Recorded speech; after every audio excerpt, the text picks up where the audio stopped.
नमस्कार दोस्तों, मैं पंकज सिंह एक बार फिर से आप सभी के समक्ष करंट अफेयर की सीरीज को लेकर आया हूं।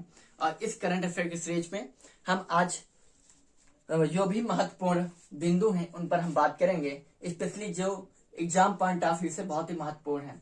वनडे एग्जाम के साथ साथ बाकी जितने भी स्टेट पीसीएस के आरओ के रिलेटेड जितने भी एग्जाम हैं उन सभी को ध्यान में रखकर ये करंट अफेयर आपको मैं प्रोवाइड कर रहा हूँ। तो प्लीज जितने भी कैंडिडेट हैं स्पेशली इस बात से कतई ना चिंतित रहें कि ये वनडे एग्जाम के लिए केवल है, ये पीसीएस के लिए है या आरओ के लिए, ये सभी प्रकार के एग्जाम के लिए बहुत ही महत्वपूर्ण टॉपिक है, करंट अफेयर है। ठीक है, तो इसके लिए आप सभी लोग बिल्कुल चिंता ना करें। इसीलिए मैं करंट प्लस स्टैटिक लेकर चल रहा हूं। ठीक है, तो करंट प्लस स्टैटिक मतलब यह है कि आयोग जब भी पेपर बनाता है तो जो भी चीजें करंट में चल रही होती हैं या तो वहीं से क्वेश्चन पुट अप कर लेता है या उससे रिलेटेड जो भी स्टैटिक पार्ट होता है उसका, चाहे हिस्टोरिकल पार्ट हो या जियोग्राफिकल पार्ट हो या इकोनॉमिकल पार्ट से उसका संबंध हो, तो यहीं से क्वेश्चन आयोग जो है पुट अप करता है।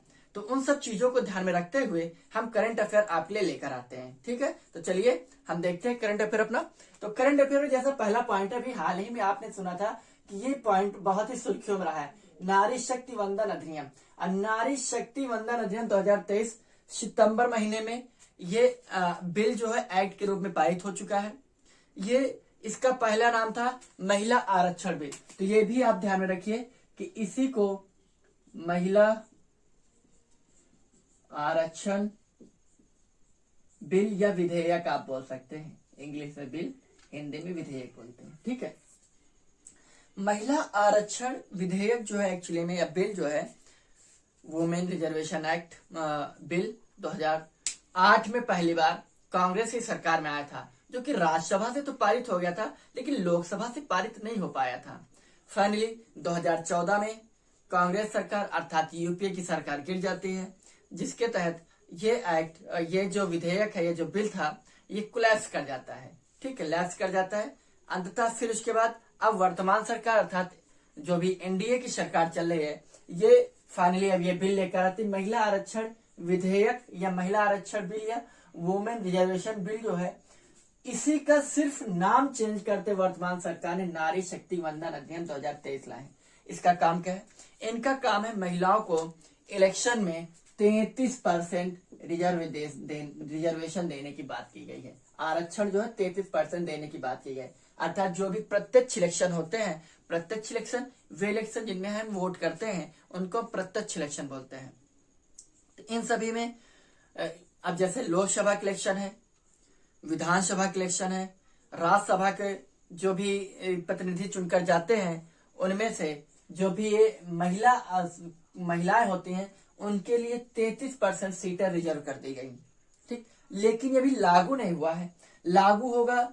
एक्चुअली में गवर्नमेंट ने इलेक्शन को देखते हुए इस एक्ट को लेकर आई है, महिलाओं को एक लॉलीपॉप, एक लुभावनापन देने के लिए, ताकि उनकी वोटें उनको मिल सके।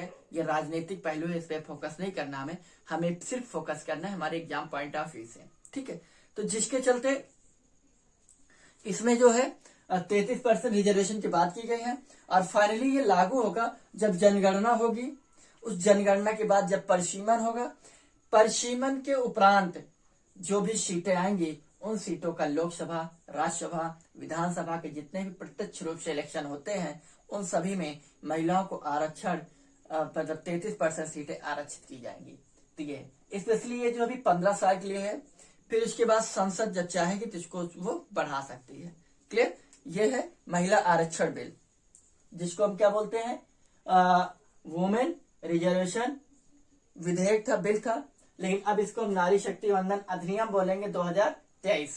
एक्चुअली में पारित हो चुका है, सितंबर में पास हो चुका है, लोकसभा, राज्यसभा और राष्ट्रपति के साइन भी हो चुके हैं, लेकिन अभी लागू नहीं होगा। अर्थात 2024 में जो इलेक्शन होंगे उसमें महिलाओं को 33% रिजर्वेशन की बात नहीं की गई है। ठीक, जैसे विधानसभा में कुछ राज्यों में आप देखते हैं वहां पर महिलाओं को 33% रिजर्वेशन की बात की गई है, तो कुछ राज्य नहीं दे रहे हैं। तो जब केंद्र में ऑलरेडी लागू हो जाएगा तो राज्य जितने भी होंगे वहां पर ऑलरेडी ये लागू हो ही जाएगा।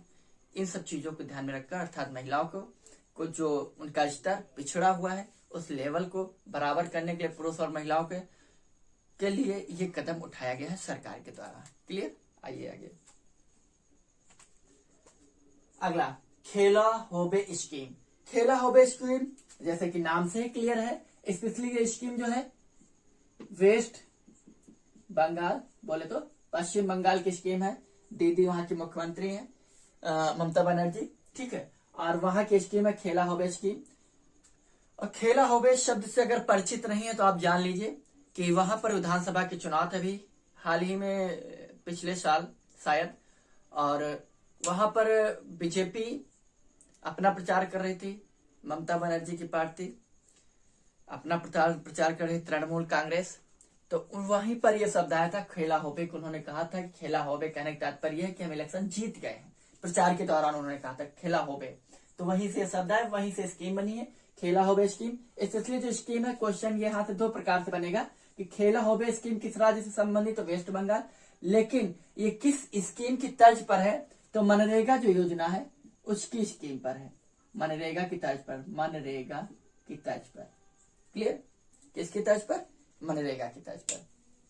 अगला, अब मनरेगा शब्द आ गया, तो मनरेगा स्पेशली 2000 में 100 दिन काम की गारंटी होती है। अगर 100 दिन प्रधान अब काम नहीं दे पाते हैं तो वो 100 दिन का वेतन, अर्थात मान लो 25 दिन काम दिया या 75 दिन काम दिया या 85 दिन काम दिया, लेकिन 15 दिन काम नहीं दिया तो 15 दिन का भी वेतन इनको मिलता है। क्लियर? तो वेतन 100 दिन का पूरा मिलता है, उस पर आप काम ले पाए या नहीं ले पाए ये आपका काम है, ये ग्राम प्रधानों के हिस्से की उनकी जिम्मेदारियां होती हैं। ठीक। अगला, इस बार 2023 में जो सरदार वल्लभ भाई पटेल जयंती मनाई गई, जिसको हमारी सरकार यूनिटी डे के रूप में मनाती है, अर्थात एकता दिवस के रूप में मनाती है। किसके रूप में मनाती है? एकता दिवस।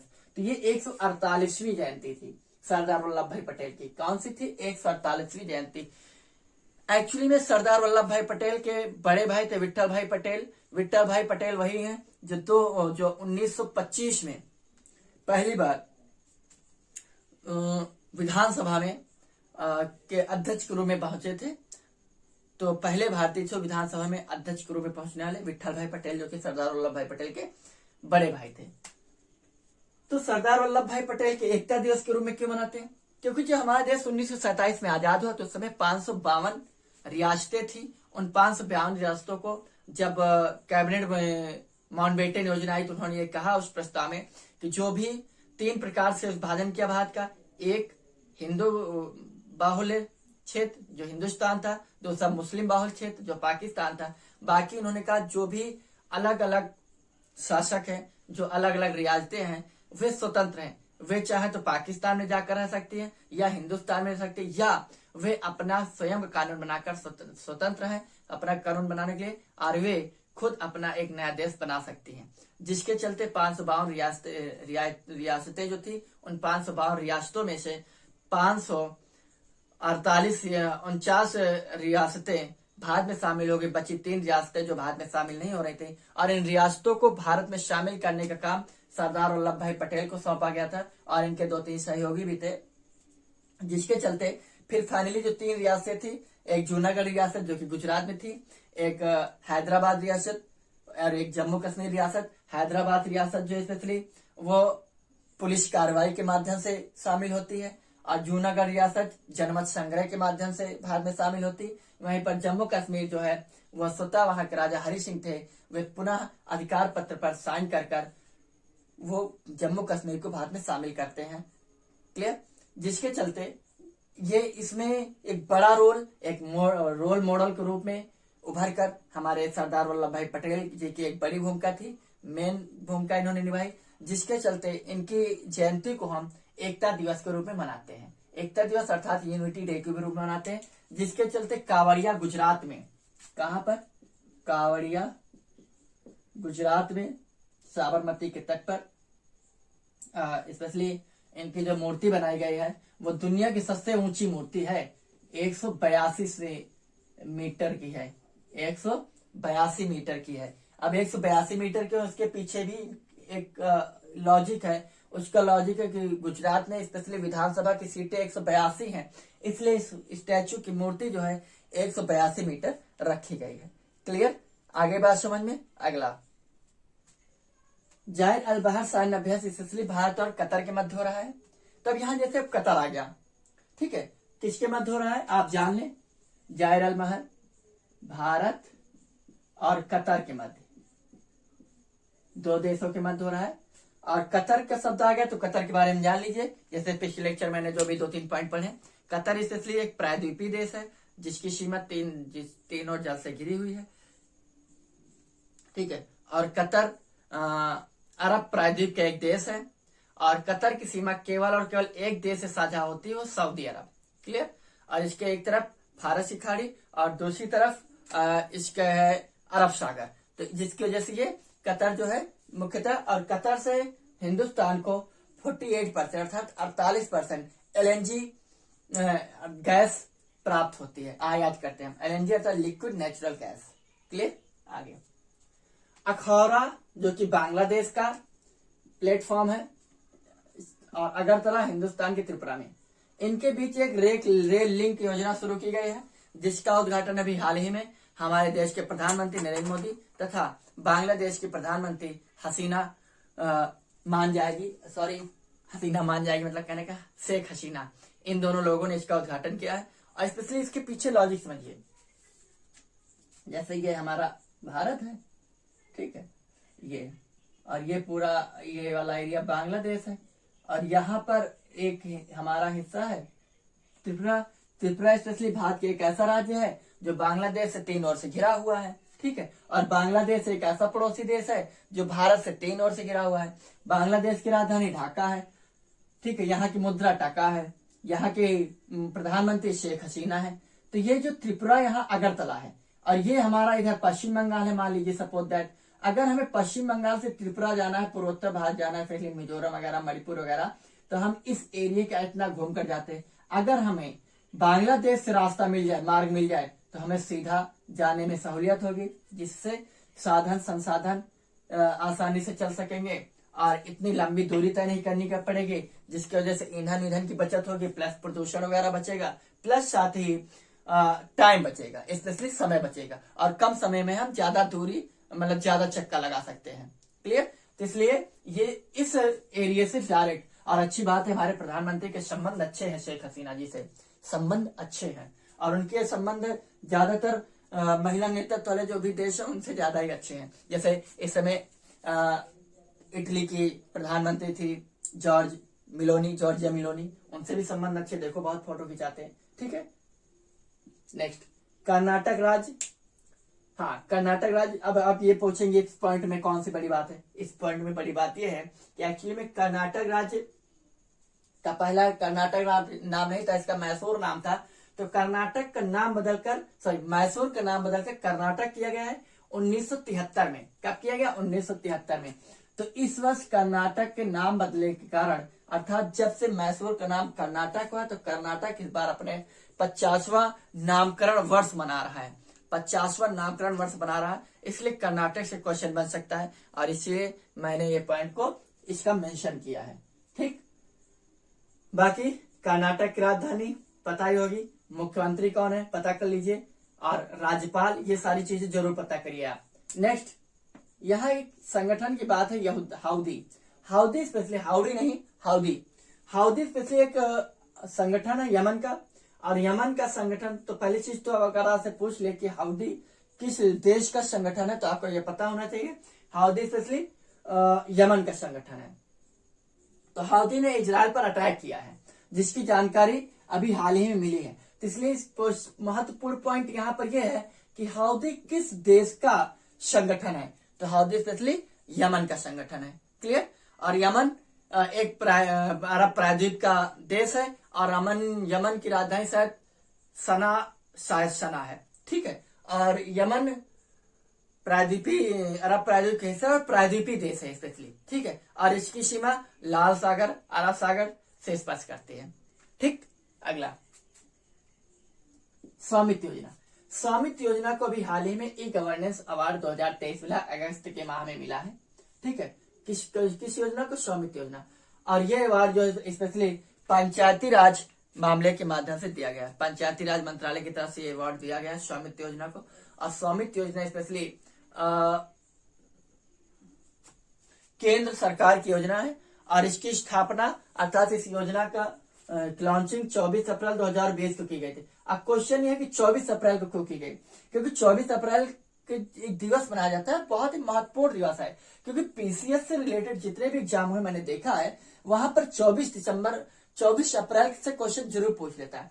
इसलिए 24 अप्रैल को पंचायती राज दिवस की शुरुआत हुई थी, तो इसलिए 24 अप्रैल को ही पंचायती राज के माध्यम से ये स्वामित्व योजना शुरू की गई है मंत्रालय की तरफ से, इसीलिए 24 अप्रैल को शुरू किया गया। और 24 अप्रैल को प्रतिवर्ष हम पंचायती राज दिवस मनाते हैं। कौन सा दिवस मनाते हैं? पंचायती राज दिवस मनाते हैं। क्लियर? अगला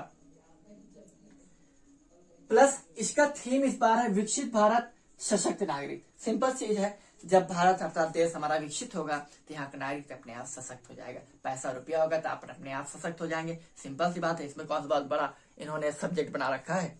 ठीक, नेक्स्ट। और एक चीज आप जान लीजिए, ई गवर्नेंस अवार्ड जो था ये मध्य प्रदेश के इंदौर में आयोजित किया गया था। कहां पर? मध्य प्रदेश के इंदौर में। Next point, India smart cities awards प्रतियोगिता। इंडिया सिटीज, जैसे क्या आपको जानकारी हो, जब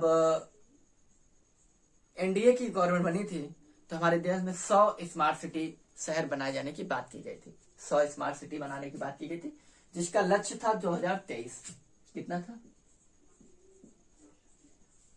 2023 100 स्मार्ट सिटी बनाए जाने का लक्ष्य था, जो कि लक्ष्य पूरा करना था, लेकिन ये लक्ष्य 2023 में पूरा नहीं हुआ है।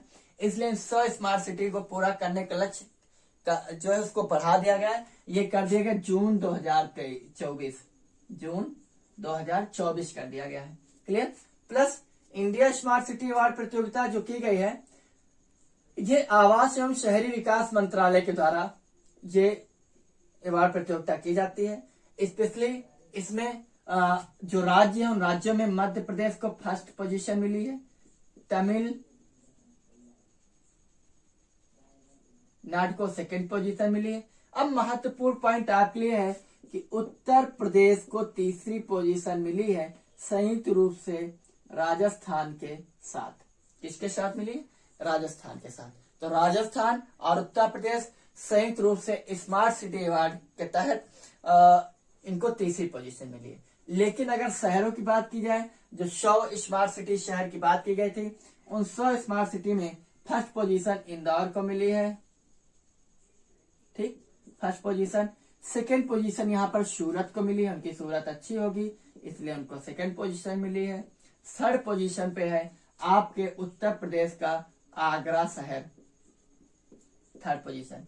इसलिए यहाँ पर जब राज्यों की बात आए तो आपके उत्तर प्रदेश तीसरा स्थान पर, किस राज्य के साथ? राजस्थान के साथ संयुक्त रूप से। लेकिन जब शहरों की बात आए, इंदौर प्रथम पोजीशन पर है, स्मार्ट सूरत सेकंड पोजीशन पर है, और आगरा उत्तर प्रदेश का जो शहर है ये थर्ड पोजीशन पर है। क्लियर? इसके तहत 100 स्मार्ट सिटी में उत्तर प्रदेश की 10 सिटी थी। 10 शहरों को स्मार्ट सिटी बनाए जाने को क्या शामिल किया गया था। इसमें से 10 शहर कौन से, नोट डाउन कर लीजिए। अगर आप उत्तर प्रदेश से संबंधित किसी भी एग्जाम, स्पेशली पीसीएस का जो आरओ एग्जाम फॉर्म आया है, अगर उसमें आप पार्टिसिपेट करना चाहते हैं, आपने फॉर्म अप्लाई कर रखा है, तो वहां से क्वेश्चन बनना तय है। ठीक है, तो जब भी ये क्वेश्चन, एक चीज मैं आपको बता दूं, आरओ का जो पेपर होता है पीसीएस से टफ होता है प्री, एक चीज मोटा मोटी समझ लीजिए आप। ठीक, तो वहां पर ये क्वेश्चन पूछ सकता है कि जो एक तो लक्ष्य का वर्ष भी चल रहा है, 23 से बढ़ाकर 24 कर दिया, इसलिए सुर्खियों में है। सुर्खियों में होने के चलते क्वेश्चन पूछ सकता है निम्नलिखित में से उत्तर प्रदेश का कौन सा शहर 100 स्मार्ट सिटी में, या उत्तर प्रदेश के जो 10 शहरों की स्मार्ट सिटी बनाया जाना था उनमें से कौन सा शामिल नहीं है, या कौन सा शामिल है। क्लियर? या निम्नलिखित में से कौन कौन से शामिल है, 5-6 दे देगा, फिर ऑप्शन नीचे दे देगा उनमें से।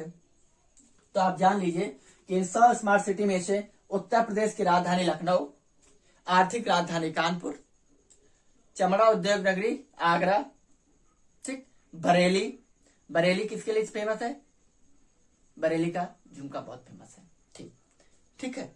और बरेली के बाद प्रयागराज, वाराणसी, अलीगढ़, सहारनपुर, झांसी। क्लियर? 9 हो गए, एक बचा मुरादाबाद। कौन से? मुरादाबाद। तो फिर एक बार मिला लीजिए, नोट डाउन कर लीजिए।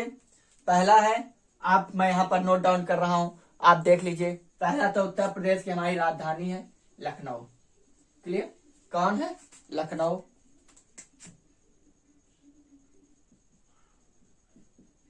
दूसरी आर्थिक राजधानी कानपुर उत्तर प्रदेश की। फिर उसके बाद आगरा, जहां पर पहले पागल खाना था, अब नहीं है। फिर उसके बाद बरेली, बरेली से प्रियंका गांधी संबंध रखती हैं। फिर उसके बाद आपका आएगा सहारनपुर, सहारनपुर के बाद मुरादाबाद, मुरादाबाद के बाद अलीगढ़,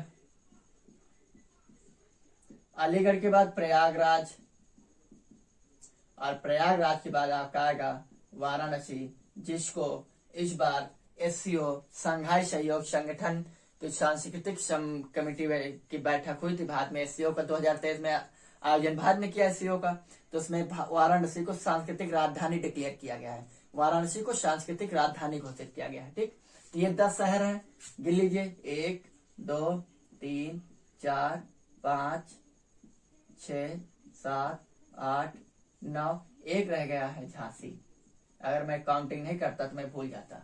ठीक, तो ये 10 शहर, 10 शहरों को शामिल किया गया है। कहां पर? स्पेशली जो 10 स्मार्ट सिटी 100 स्मार्ट सिटी चुनी जानी, उसमें से उत्तर प्रदेश के 10 शहर हैं। क्लियर? आगे वनटांगिया ग्राम प्रशिक्षण केंद्र, वनटांगिया ग्राम प्रशिक्षण केंद्र स्पेशली गोवा में खोला गया है, सॉरी गोंडा में खोला गया है, गोंडा जो कि उत्तर प्रदेश का एक जिला है। ठीक है, और स्पेशली ये वनटांगिया ग्राम प्रशिक्षण केंद्र क्या है? तो वनटांगिया एक स्पेशली एक प्रकार की जाति है जो कि जंगलों में रहती थी। इनको अंग्रेजों ने जंगल में बसा दिया था, और इनमें गतिशील परिवर्तन लाने के लिए उत्तर प्रदेश सरकार तत्पर है, जिसकी वजह से इसने वनटांगिया ग्राम प्रशिक्षण केंद्र खोले हैं। यहाँ के युवाओं और महिलाओं को प्रशिक्षण दिए जाएंगे, जिसकी वजह से कौशल विकास योजनाओं के तहत वे चीजों को सीख सके और अपना रोजगार उनको मिल सके। तो ये है वनटांगिया ग्राम प्रशिक्षण केंद्र। कहाँ पर खोला गया? गोवा में खोला गया, गोंडा में खोला गया, सॉरी मैं गोवा बोल देता हूँ, गोंडा में। गोंडा उत्तर प्रदेश के एक जिला है। क्लियर? अगला और दूसरा पॉइंट हमारा है भारत बांग्लादेश सीमा शुल्क समूह बैठक। भारत और बांग्लादेश के बीच सीमा शुल्क समूह बैठक, स्पेशली भारत और बांग्लादेश के बीच जो है वो 62 भूमि सीमा शुल्क है, और वो है आपके पश्चिम बंगाल, असम, मेघालय, त्रिपुरा और मिजोरम में। और ये दिल्ली में, नई दिल्ली में बैठक संपन्न हुई, अगस्त के महीने में संपन्न हुई, जिसमें सीमा शुल्क को लेकर जो विषय रहा उस पर चर्चाएं हुई। ठीक, तो इससे क्वेश्चन ये बन सकता है कि भारत बांग्लादेश के बीच जो सीमा शुल्क को लेकर जो सामूहिक तरीके से बैठक हुई है, वो उसका आयोजन कहाँ हुआ है? तो एक ऑप्शन होगा न्यू दिल्ली, एक ऑप्शन होगा ढाका, बाकी 2 और हो सकते, जैसे आपका ऑप्शन रखेंगे कलकत्ता भी रह सकते हैं। क्यों? क्योंकि कलकत्ता एक प्रमुख शहर है भारत का और बांग्लादेश के निकट भी है। इस प्रकार से ऑप्शन रख सकते हैं। अगला exercise bright star 2023। Exercise bright star 2023 एक सैन्य अभ्यास है जो कि 34 देशों के संयुक्त रूप से के मध्य सैन्य अभ्यास संपन्न किया जाएगा। ठीक, और ये होगा कहाँ? मिस्र में होगा। मिस्र की अगर बात करें तो मिस्र इस समय भारत को लेकर कुछ ज्यादा ही सुर्खियों में है। रीजन है कि 2023 में मिस्र के जो राष्ट्रपति हैं अब्दुल फतेह अल सीसी, वो मुख्य अतिथि रहे हमारे गणतंत्र दिवस में। तब से आप देखेंगे कि यहाँ पर एक सैन्य अभ्यास भारत और मिस्र के बीच संपन्न हुआ था, जिसका नाम था साइक्लोन सैन्य अभ्यास, या हिंदी में चक्रवात सैन्य अभ्यास बोलते हैं। तो इस प्रकार से आप देखेंगे कि भारत और मिस्र के बीच अर्थात इजिप्ट के बीच संबंधों को लेकर काफी गर्मा गर्मी बनी हुई, मतलब सॉफ्ट रिलेशनशिप नजर आ रही है। दोनों देश एक दूसरे के काफी नजदीक आ रहे हैं, एक दूसरे से कई सारे समझौते किए जा रहे हैं।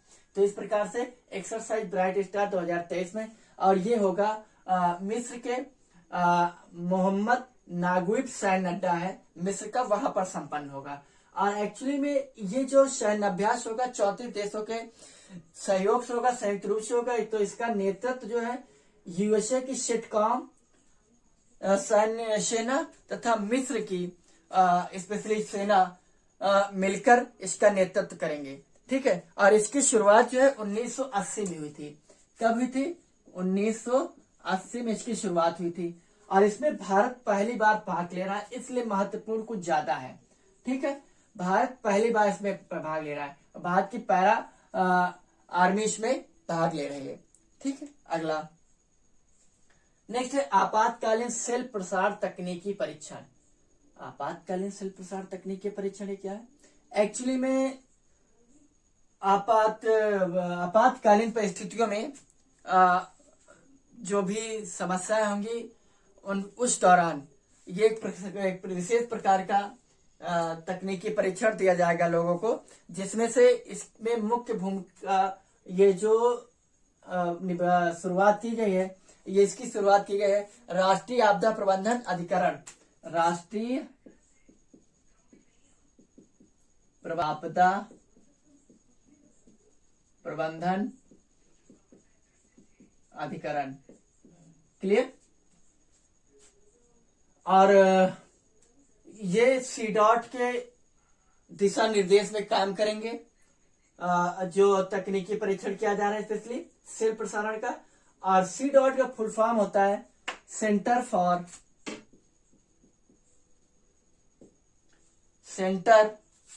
फॉर डेवलपमेंट ऑफ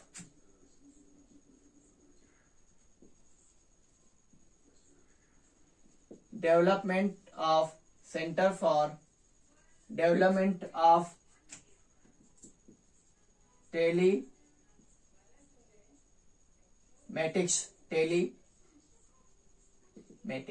ठीक, centre for development of telematics C DOT का फुल फॉर्म होता है, और सीडॉट के अनुसार ये 19 भाषाओं में ग्राहकों तक संदेश पहुंचाने का काम किया जाएगा, 19 भाषाओं में। ठीक है, अगला flood watch app. Flood watch app specially केंद्रीय जल आयोग द्वारा तैयार किया गया है।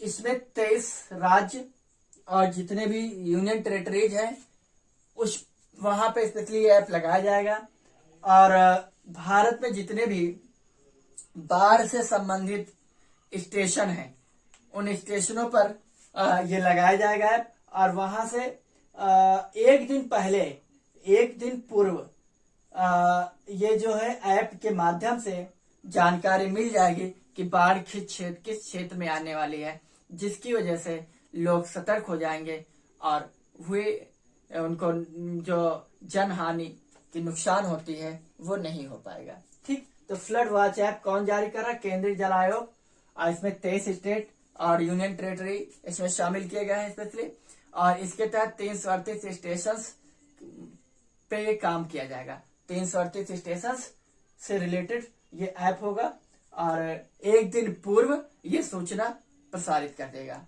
फ्लड वॉच ऐप नाम से क्लियर है, वॉच ऐप। अगला हरियाणा क्रेच नीति 2023। अब हरियाणा क्रेच नीति का 6 माह से लेकर 6 मंथ से लेकर 6 ईयर तक के बीच के जितने बच्चे हैं उनको इस क्रेच नीति के तहत रखा जाएगा, ताकि यहाँ की जो महिलाएं हैं वे काम धाम कर सकें, और जिसके तहत इस नीति के तहत जो श्रमिक होंगे उनको 15,000 रुपया दिया जाएगा। कितना? 15,000। और जो सहायक होंगे उनको 7500 रुपया दिया जाएगा, अर्थात 15,000 का आधा 7,500 7,500। क्लियर? जिसके तहत, और हरियाणा पहला राज्य है हिंदुस्तान का जिसने क्रेच नीति लागू की है, और ये महिला एवं बाल विकास मंत्रालय के दिशा निर्देश में जारी की गई है। ठीक है, तो ये रहा हमारा कुछ करंट अफेयर। और करंट अफेयर कैसा है, जिसे मैंने पूरी कोशिश की है कि इसमें स्टैटिक पोर्शन को मैं ऐड कर सकूं आसानी से, आपको इसकी जानकारी भी करंट के साथ साथ स्टैटिक को भी मैं आपको प्रोवाइड कराता रहूं। ठीक, तो आज का बहुत बहुत धन्यवाद। Thank you. जय हिंद, जय भारत।